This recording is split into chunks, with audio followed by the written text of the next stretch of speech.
কখনো কি ভেবে দেখেছেন আমাদের এই সুন্দর পৃথিবীটা একদিন ধ্বংস হয়ে যাবে? আর যদি হয় তাহলে কিভাবে? এটা কি কোনো প্রাকৃতিক কারণে হবে, নাকি এর পেছনে আছে কোনো ঐশী পরিকল্পনা? আজকের ভিডিওতে আমরা বিজ্ঞান ও ধর্ম দুই দৃষ্টিকোণ থেকে পৃথিবীর শেষ বা কিয়ামতের সেই অবিশ্বাস্য সত্যগুলো জানার চেষ্টা করব, যা শুনলে আপনি চমকে যাবেন। তাই ভিডিওটা শেষ পর্যন্ত দেখুন, কারণ আজকের তথ্যগুলো আপনার জীবন সম্পর্কে ধারণাই পাল্টে দেবে। বিজ্ঞান বলে পৃথিবীর ধ্বংস অবধারিত। এর পেছনে অনেক কারণ আছে। তার মধ্যে সবচেয়ে গুরুত্বপূর্ণ হলো আমাদের সূর্যের মৃত্যু। আমাদের সূর্য একটি সাধারণ নক্ষত্র। এর ভেতরে যে হাইড্রোজেন গ্যাস আছে তা একসময় ফুরিয়ে যাবে। বিজ্ঞানীরা হিসেব করে দেখেছেন এই জ্বালানি ফুরিয়ে যেতে আরও প্রায় 500 কোটি বছর লাগবে।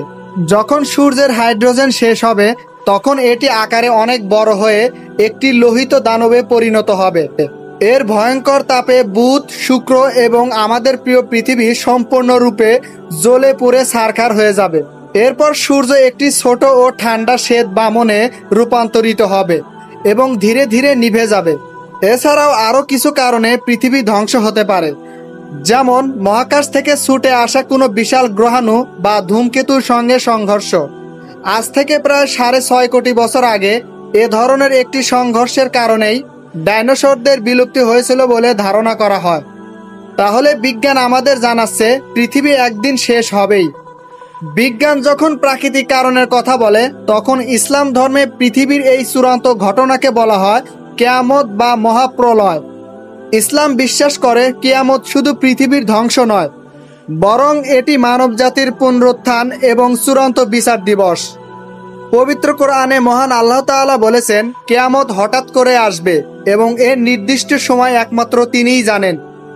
তবে কিয়ামতের আগে কিছু বড় লক্ষণ বা আলামত প্রকাশ পাবে, যেমন দাজ্জালের আগমন, ঈসা আলাইহিস সালামের পৃথিবীতে প্রত্যাবর্তন এবং ইয়াজুজ মাজুজ সম্প্রদায়ের আবির্ভাব।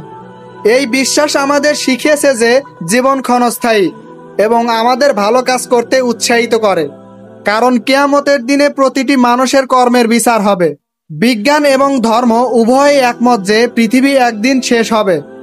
বিজ্ঞানের কারণ হিসেবে প্রাকৃতিক প্রক্রিয়াকে দায়ী করে, আর ধর্ম এটিকে একটি ঐশী পরিকল্পনা হিসেবে দেখে। কিন্তু এই দুটি ধারণাই আমাদের একটি গুরুত্বপূর্ণ শিক্ষা দেয়, আমাদের অস্তিত্ব এবং জীবন কতটা মূল্যবান। হয়তো এ কারণেই বলা হয় এই জীবনটা ক্ষণস্থায়ী, কিন্তু এর প্রতিটি মুহূর্তই গুরুত্বপূর্ণ।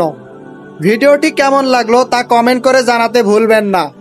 আপনার মতামত জানাতে পারেন। কিয়ামত বা পৃথিবীর ভবিষ্যৎ নিয়ে আপনার কি ধারণা? দেখা হবে পরের ভিডিওতে। ততক্ষণ পর্যন্ত ভালো থাকুন।